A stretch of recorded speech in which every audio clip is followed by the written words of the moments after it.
Assalamualaikum warahmatullahi wabarakatuh. Penyebaran wabah COVID-19 sudah mencapai kata mengkhawatirkan. Jumlah korban yang terpapar sudah mencapai 1 juta orang dan menghilangkan ribuan nyawa. Masyarakat semakin hari semakin takut akan wabah ini. Bahkan ada anjuran untuk tidak sholat di masjid sementara waktu. Beberapa menolak kebijakan tersebut itu berteriak, "Jangan takut kepada virus corona, takutlah kepada Allah." Namun, apakah benar demikian dan apa yang harus kita lakukan? Kelompok kami sudah menyebarkan kuesioner online tentang kasus ini dan berikut hasilnya. Yang pertama, seberapa yakin Anda dengan dalil-dalil tentang kesehatan dalam upaya penyembuhan atau pencegahan terhadap virus corona? Nah, berdasarkan data yang kuesioner yang kita sudah sebar, data menunjukkan sudah banyak dari kita yang percaya bahwa dalil-dalil tentang kesehatan itu dapat mencegah dari virus corona, walaupun masih ada 22,8% yang ragu-ragu tentang dalil tersebut. Nah, sebenarnya kan virus corona ini tuh sebenarnya belum ditemukan obatnya ataupun vaksinnya ya.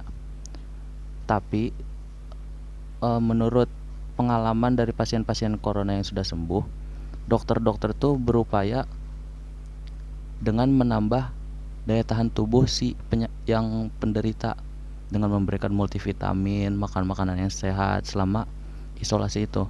Nah, itu sebenarnya korelasinya sama juga dengan dalil habatus sauda dapat menyembuhkan dari segala macam penyakit kecuali kematian. Nah, jadi di habatus sauda atau jintan hitam itu mengandung banyak nutrisi yang baik buat kesehatan, dan salah satu manfaatnya menaikkan daya tahan tubuh. Sama seperti apa yang dilakukan dokter untuk menyembuhkan virus corona ini. Gitu.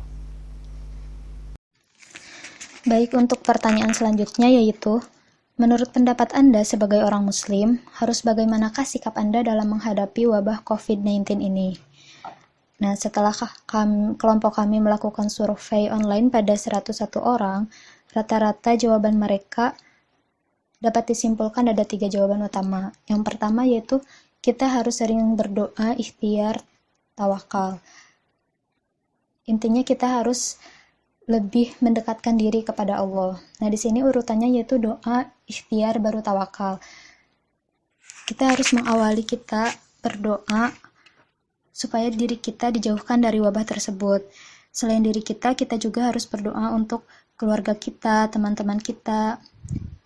Nah, setelah berdoa, kita harus berikhtiar supaya terhindar dari wabah tersebut. Kayak misalkan tidak bepergian keluar rumah kecuali hal yang penting saja gitu. Terus menjaga kebersihan juga. Nah, setelah kita berdoa dan berikhtiar, kita pasrahkan kepada Allah, bertawakal kepada Allah.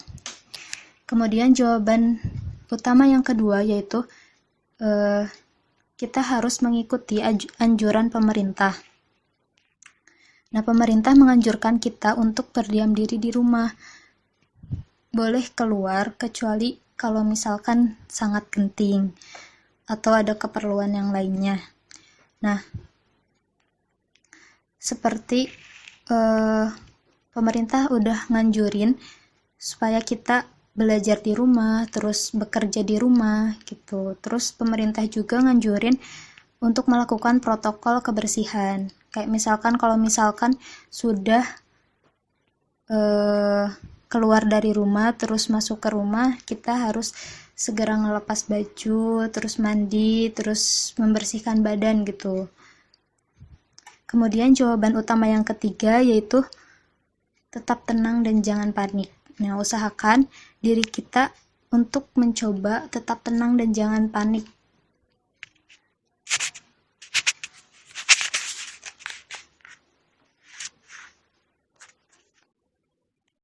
Pertanyaan selanjutnya adalah, apakah benar terkait muslimah bercadar yang berkemungkinan kecil terserang COVID-19? Berdasarkan hasil survei dari kelompok kami terhadap 101 orang secara online, dapat disimpulkan bahwa muslimah bercadar yang mempunyai kemungkinan kecil terserang COVID-19 adalah benar. Seperti yang kita ketahui, muslimah bercadar jarang berinteraksi dengan lawan jenis. Mereka juga menggunakan pakaian yang sangat tertutup. Dan mereka memiliki prinsip bahwa wanita muslimah itu hendaknya berada di dalam rumah dan tidak keluar rumah apabila tidak ada sesuatu yang mendesak yang mengharuskan mereka keluar rumah. Selain itu, mungkin mereka juga memiliki ilmu agama yang kuat, sehingga kemungkinan kecil mereka terserang COVID-19. Beberapa orang non-muslim luar negeri juga berpendapat bahwa muslimah bercadar mempunyai kemungkinan kecil terserang COVID-19 dikarenakan mereka sangatlah menutup auratnya, dan mereka juga menjaga jarak dengan orang lain. Selain itu, mungkin juga mereka mengikuti anjuran pemerintah untuk isolasi diri dan mereka tetap menjaga imunitas tubuh mereka. Kita bisa ambil contoh kasus di Cina, yaitu laporan adanya orang muslim Uighur yang belum terinfeksi COVID-19 sama sekali. Apakah Anda percaya dengan isu-isu datangnya virus corona yang dikaitkan dengan agama? Sebagai umat muslim, kita harus berdasar keyakinan pada kitab suci Al-Quran, sebagaimana rukun iman yang ketiga, yaitu rukun iman kepada kitab suci Al-Quran. Bukti tentang isu-isu yang terpapar di media sosial haruslah kita saring terlebih dahulu, supaya kita sendiri tidak ikut menyebarkan berita yang belum tentu kebenarannya. Berdasarkan kuesioner yang sudah kita sebar ke 100 orang atau lebih, sudah banyak yang menjawab tidak percaya terhadap isu-isu tentang virus corona yang dikaitkan dengan agama. Wabah virus ini tidak memandang agama, ras, dan budaya. Virus corona ini menyerang semua negara, termasuk Indonesia. Kita di sini tidak membahas apakah itu hoax atau bukan. Tapi yang pasti, sebagai masyarakat beragama, kita tidak berhak menjelek-jelekan suatu negara atau agama lain. Dengan adanya wabah virus ini, kita diharapkan mampu meningkatkan iman dan takwa kepada Allah Subhanahu wa taala, sabar, serta tawakal. Seperti firman Allah dalam surat Al-Anbiya ayat 35 yang artinya adalah tiap-tiap yang berjiwa akan merasakan mati. Kami akan menguji kamu dengan keburukan dan kebaikan sebagai ujian atau cobaan yang sebenar-benarnya. Dan hanya kepada kamilah kamu dikembalikan. Jadi, jangan menyebarkan isu-isu seolah-olah itu adalah fakta, sehingga orang awam tidak salah mengartikan itu sebuah opini atau fakta. Lockdown itu sudah diterapkan pada zaman Nabi. Lockdown memiliki arti yang sama dengan isolasi. Isolasi itu terkait pencegahan suatu wabah ternyata pernah terjadi di zaman Rasulullah SAW. Isolasi terhadap orang yang sedang menderita penyakit menular pernah dianjurkan Rasulullah. Di zaman Rasulullah SAW pernah terjadi wabah kusta yang menular dan mematikan sebelum diketahui obatnya. Kala itu, Rasulullah SAW memerintahkan untuk tidak dekat-dekat atau melihat orang yang mengalami kusta atau lepra. Dalam sebuah hadis, Rasulullah SAW bersabda, yang artinya, jangan kamu terus-menerus melihat orang yang mengidap penyakit kusta. Nabi Muhammad SAW juga pernah memperingatkan umatnya untuk tidak dekat dengan wilayah yang sedang terkena wabah. Dan sebaliknya, jika berada di dalam tempat yang terkena wabah, dilarang untuk keluar. Seperti yang diriwayatkan dalam hadis berikut ini, yang artinya, jika kamu mendengar wabah di suatu wilayah, maka janganlah kalian memasukinya. Tapi, jika terjadi wabah di tempat kamu berada, maka jangan tinggalkan tempat itu. Hadis riwayat Bukhari. Memang benar bahwasanya ujian, musibah, azabnya, dan sakitnya seseorang hamba sudah ditentukan oleh Sang Maha Kuasa. Tetapi, kita pun tetap harus berikhtiar untuk memiliki perubahan-perubahan kesehatan dan lain-lain. Karena kita tahu bahwasanya ada takdir yang bisa diubah dan takdir yang tidak bisa diubah. Contohnya kematian seseorang dan jenis kelamin seseorang. Maka lihatlah firman Allah Subhanahu wa taala dalam surat Ar-Ra'd ayat 11 yang artinya, sesungguhnya Allah tidak akan mengubah keadaan suatu kaum sehingga mereka mengubah keadaan yang ada pada diri mereka sendiri. Artinya, jikalau mereka tidak mengubah kebiasaan mereka, tingkat ikhtiar mereka, sungguh mereka akan selalu seperti itu selamanya. Berikhtiar adalah wajib hukumnya. Maka barang siapa yang ingin mau berikhtiar, ikhtiarnya akan dicatat sebagai ibadah. Jika ikhtiarnya membuahkan hasil, maka setidaknya ia akan mendapat 2 keuntungan. Yang pertama, ia akan memperoleh pahala dari Allah Subhanahu wa taala.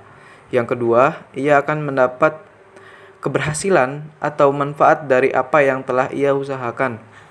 Tetapi jika ikhtiarnya belum berhasil, maka setidaknya ia akan mendapat pahala dari Allah. Jika ia sabar, maka ia akan mendapatkan pahala yang berlipat. Ya, jadi dari pertanyaan, apakah virus corona berbahaya sehingga kita perlu beribadah di rumah? 79% mengatakan bahwa ya, berbahaya, kita perlu beribadah di rumah. Sedangkan sisanya mengatakan tidak. Untuk memahami hal ini, mungkin sebaiknya kita harus kembali lagi ke awal di mana MUI mengeluarkan fatwa bahwa sebaiknya kita beribadah di rumah dan sholat Jumat ditiadakan terlebih dahulu untuk menangani virus corona ini agar tidak menyebar. Untuk sebagian orang mungkin menganggap bahwa ini itu merupakan tidak benar gitu. Soalnya ya masa sholat Jumat tidak boleh, karena juga ada hadis mengatakan bahwa apabila kita tidak sholat Jumat sebanyak 3 kali, maka pintu hatinya akan ditutup oleh Allah Subhanahu wa taala. Tapi hal ini bukan tidak bolehnya sholat Jumat juga karena ada alasan. Karena dikhawatirkan apabila sholat Jumat di tempat yang ramai dan ada 1 orang yang corona tapi tidak diperiksakan dan ikut sholat Jumat, maka bisa menyebar ke semua orang yang ikut sholat Jumat itu. Bisa jadi malah dari 1 orang itu semua jamaah kena. Semakin banyak orang yang kena, maka akan semakin berbahaya. Karena itu sholat Jumat ditunda dulu, digantikan dengan sholat zuhur di rumah. Bagi yang mengatakan bahwa MUI itu kenapa tidak boleh sholat Jumat, ternyata itu juga ada hadisnya sendiri yang mengatakan bahwa apabila sedang terjadi wabah di negara orang, kita tidak boleh ke sana, dan apabila terjadi wabah di negara kita sendiri, kita tidak boleh keluar. Maknanya artinya kita tidak boleh pergi ke tempat wabah supaya kita tidak kena, dan juga kita tidak boleh keluar dari tempat wabah supaya kita tidak menyebarkannya. Berarti kita harus di rumah. Maksudnya itu supaya kita tidak menyebarkannya, karena kita juga tidak tahu apakah kita kena corona atau tidak. Nah, mungkin yang menjawab bahwa ini tidak berbahaya mungkin karena di tempatnya tidak ada kasus corona. Tapi virus corona sendiri juga dideteksinya di Indonesia masih tidak begitu cepat. Indonesia belum maju soal kesehatannya, peralatan kesehatan untuk mendeteksi corona, sehingga sulit mendeteksinya. Karena itu mereka menganggap bahwa karena tidak deteksi di tempat saya, maka kenapa kita tidak boleh sholat keluar, tidak boleh sholat di luar, kenapa tidak boleh sholat di masjid? Soalnya padahal di tempat kami juga nggak ada kan yang kena virus corona. Nah, itu kita sebenarnya tidak tahu apakah benar-benar tidak ada atau sebenarnya ada, atau tapi tidak dideteksi seperti itu.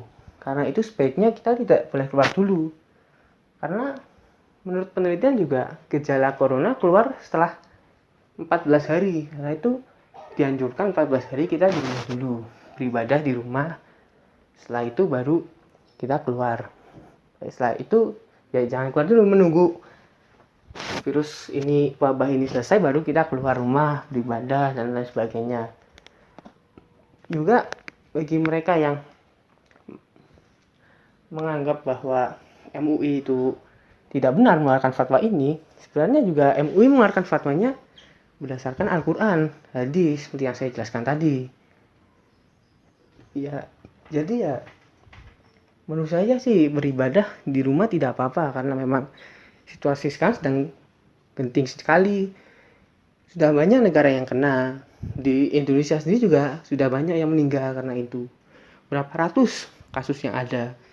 Mungkin kalau kita jumlahkan cuma berapa ratus dari berapa juta jumlah populasi yang ada di Indonesia. Itu pun berapa ratus yang ketahuan. Bagaimana yang nggak ketahuan? Apa mau kita menyebarkan virus corona ke orang lain? Kan tentu saja tidak. Ya. Sekian, terima kasih.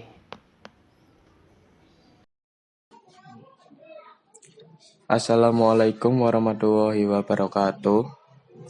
Kesimpulan dari pelajaran ini adalah kita tidak boleh takut dengan virus corona karena virus corona itu dibuat oleh Tuhan. Jadi kita harus takut kepada Sang Pencipta. Tetapi kita sebagai manusia yang diberi pikiran yang sempurna oleh Allah Subhanahu wa taala, kita harus tetap waspada dan menjaga kebersihan serta menjaga jarak dengan manusia yang lain sehingga tidak menyebarluaskan virus corona ini.